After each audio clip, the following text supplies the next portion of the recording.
Por si las moscas, vamos a conmemorar el movimiento Yo Soy 132. Se cumplen ya 10 años desde que en 2012 un grupo de estudiantes de la Universidad Iberoamericana lanzaron unas protestas en contra del presidente Peña Nieto, que visitaba esa universidad. Y esas protestas se convirtieron con el paso de los días en un movimiento primero de la Ciudad de México y después se convirtió sin duda en un movimiento nacional de estudiantes que conmocionó a la política mexicana entonces, y yo creo que sigue siendo un referente para pensar los tiempos que vivimos actualmente. Me acompaña Ana Rolón y Andrés Torres Checa. Muchísimas gracias por su presencia aquí en Por si las moscas. Ana, comencemos contigo.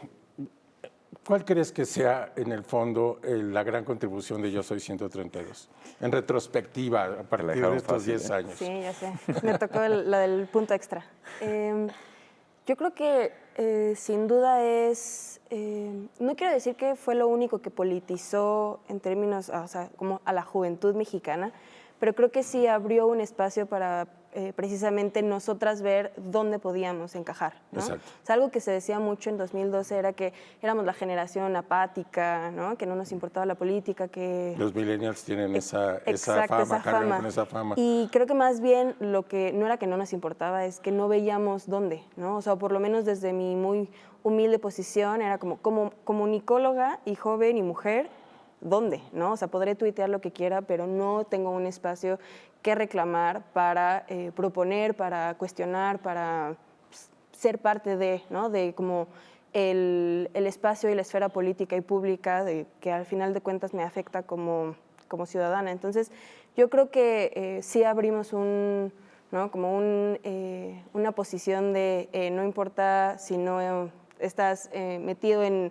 específicamente política, en algún partido político, es más bien podemos tomar esos espacios desde donde estamos para los temas que consideramos y sobre todo también hacia el futuro, ¿no? O sea, como generación que viví esto hace 10 años, pues sí veo a muchas de mis compañeras, de gente con la que marché infinidad de sábados en 2012 y las veo haciendo cosas extraordinarias, ¿no? Uh-huh. Que sin duda puedo decir que si no hubiéramos tenido esa experiencia en 2012, no estaríamos haciendo eso. Bueno, es interesante, por ejemplo, que tú tengas una compañía de comunicación con gente Justo. incluso que estaba al principio del movimiento y que se dediquen específicamente a ayudar a organizaciones de la sociedad civil, ¿no? Sí, precisamente, o sea, justo, sí, como te decía, de comunicación, ¿no? O sea, no estudié ciencias políticas, no estaba como cerca de los temas, pero una vez que pasó 132, dije, la comunicación no solo es para vender marcas, ¿no?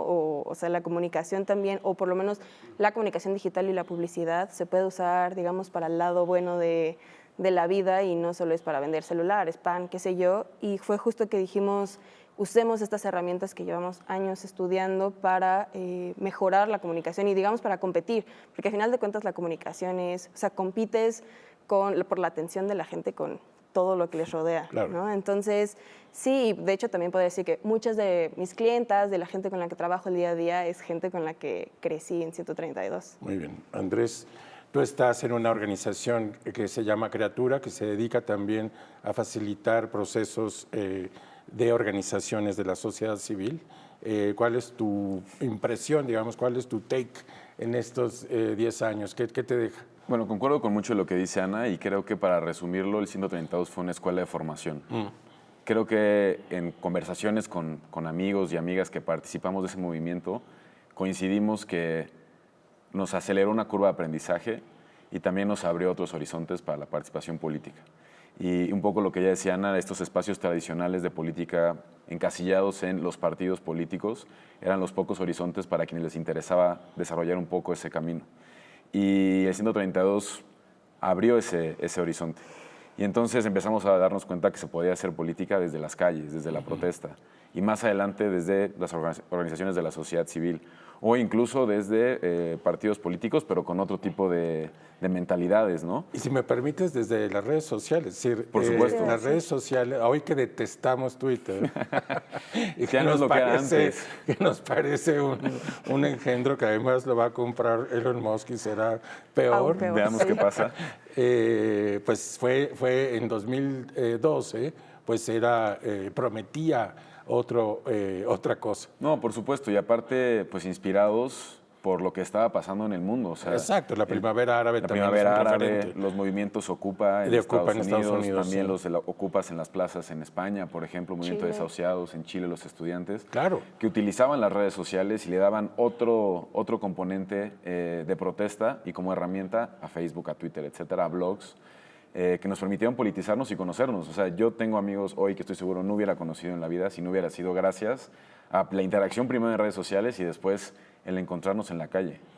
Bueno, perdón que han mencionado Chile y ahora ya despertó mi ánimo para comparar, que tal vez no sea justo, pero bueno, justamente en Chile, alguien de su generación ahora es el presidente. Sí, y gente que conocimos en 2012. ¿Ah, sí? Sí, por ejemplo, ¿Cómo? Camila. Vino a México, sí, vino me a acuerdo, México, sí. tuvimos interacciones con ella, o sea, también fue, creo que justo eso permitió, si no hubiera sido también por redes sociales, porque allá nos conocieron, escucharon de nosotras, leían de nosotras y vinieron, y tuvimos esa como, ese compartir de qué edad tenemos, ¿no? A qué nos estamos dedicando y cómo sí podemos hacer algo en nuestras localidades, por así decirlo. Claro. Pero sí.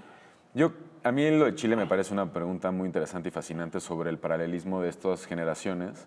Ajá, porque también tiene que ver con los regímenes políticos. Luego vamos para allá. Sí, y también con ciertos procesos que creo que con los movimientos sociales no son lineales, ¿no? O sea, ahí van pasando cosas que a lo mejor permiten explicar la presidencia de Boric hoy, pero que algunos estarán fincados en las protestas estudiantiles de 2010 y 2011, donde ellos tenían un rol muy protagónico, y otras estarán fincadas en las huelgas y protestas por saltarse el metro, las mujeres feministas en Chile. Nada Totalmente, que ver, ¿no? sí. Y que desencadenó toda una serie de protestas constantes, paulatinas, sostenidas en el tiempo que permitieron una serie de transformaciones que incluso más allá de la presidencia hasta el constituyente, etcétera, ¿no? Creo que en México atravesamos otro tipo de circunstancias también más violentas, ¿no? También de otro contexto político, que a lo mejor no permiten entender como la misma linealidad o resultados. Entonces digo, si los de Chile hoy son presidentes, ¿por qué los del 132 no lo son? No lo son, claro. Esa es la comparación boba, pero en efecto llama, digamos, la presencia de Boric a hacer esta pregunta. Claro. Pero en efecto no son lineales los movimientos y son también países completamente distintos, ¿no? Absolutamente, sí. Una de las razones de la protesta fue las declaraciones de Peña Nieto con respecto a Atenco, que era el problema de derechos humanos, uno de los grandes problemas de derechos humanos entonces. Estudiantes de la Ibero se dieron cuenta que había sido unas declaraciones muy desafortunadas y aparecieron y protestaron. Hay de Atenco pasando por Ayotzinapa, los desaparecidos, ¿cuál es su evaluación del tema de derechos humanos? ¿Y tenemos ahora un régimen que es más atento o es igual? ¿Cómo lo ven? Es una pregunta muy compleja. O sea, de Atenco puedes empezar a enlistar, ¿no? Tanguato, Nochitlán, Ayotzinapa, ¿no? Apatzingán, y la lista sigue. En algunas participa el Ejército, en otras participa la Policía Federal, en otras participa el crimen organizado.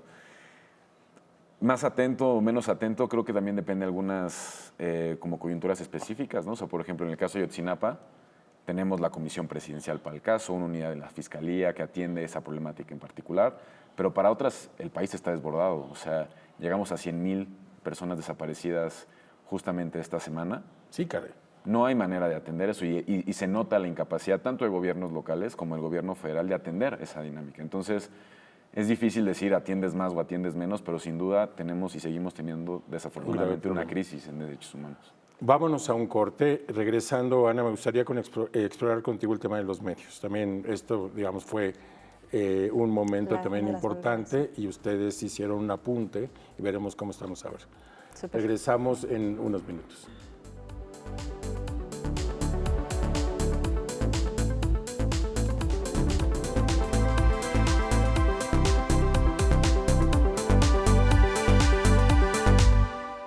Por si las moscas, estamos de regreso. Soy Guillermo Sorno, me acompaña Ana Rolón y Andrés Torres Checa.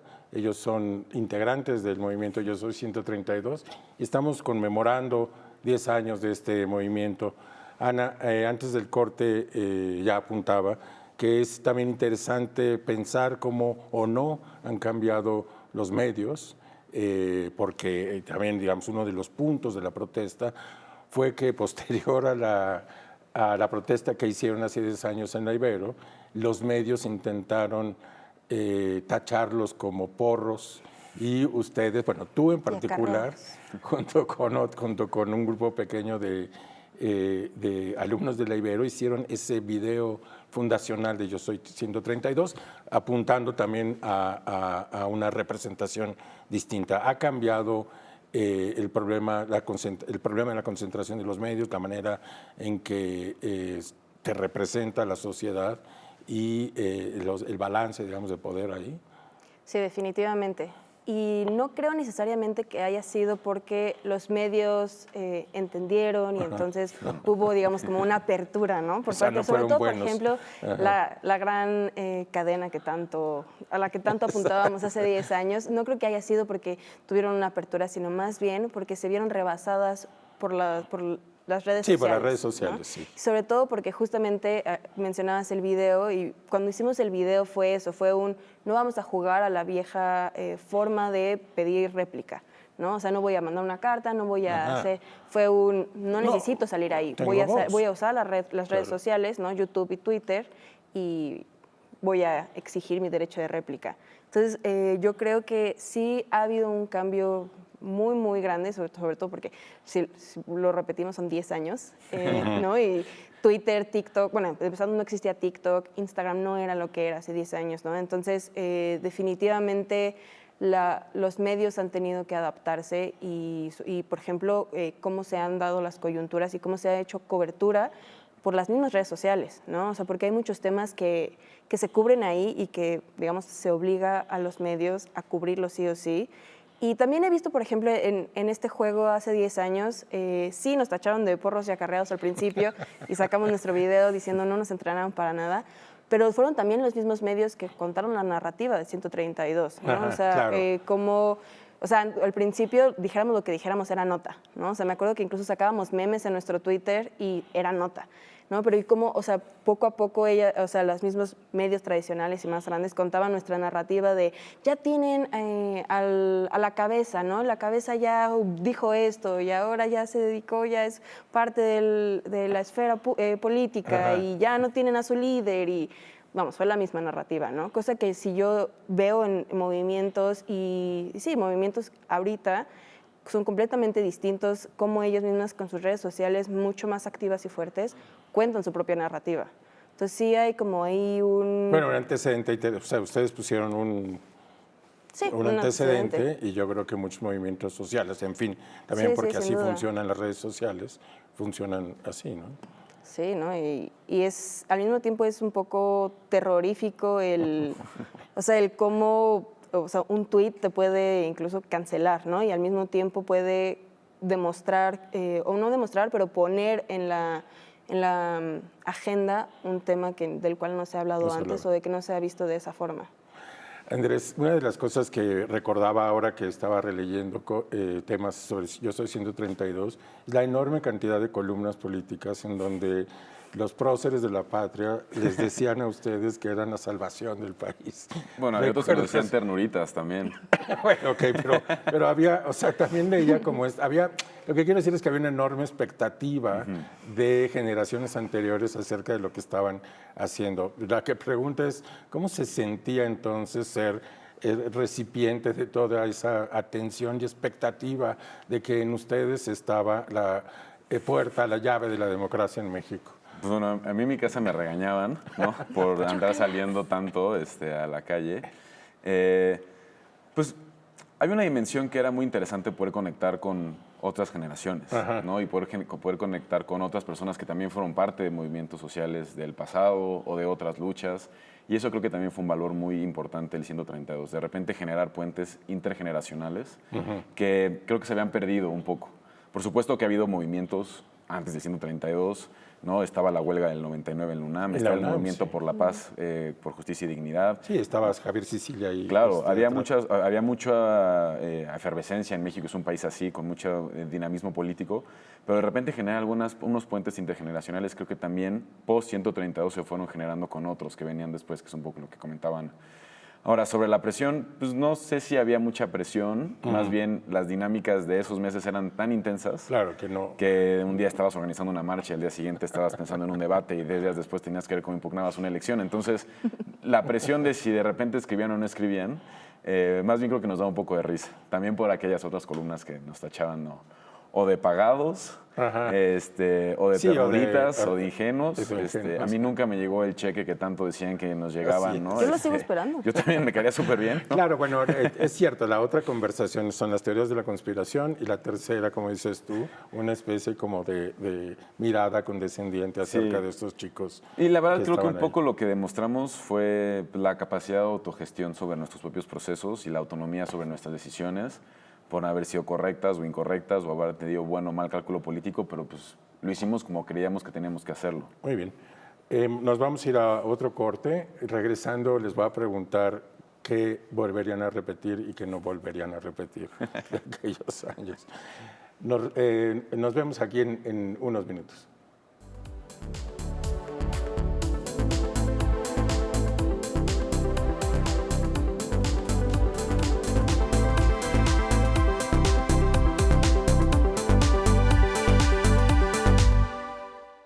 Por si las moscas, estamos de regreso, hablamos del movimiento Yo Soy 132.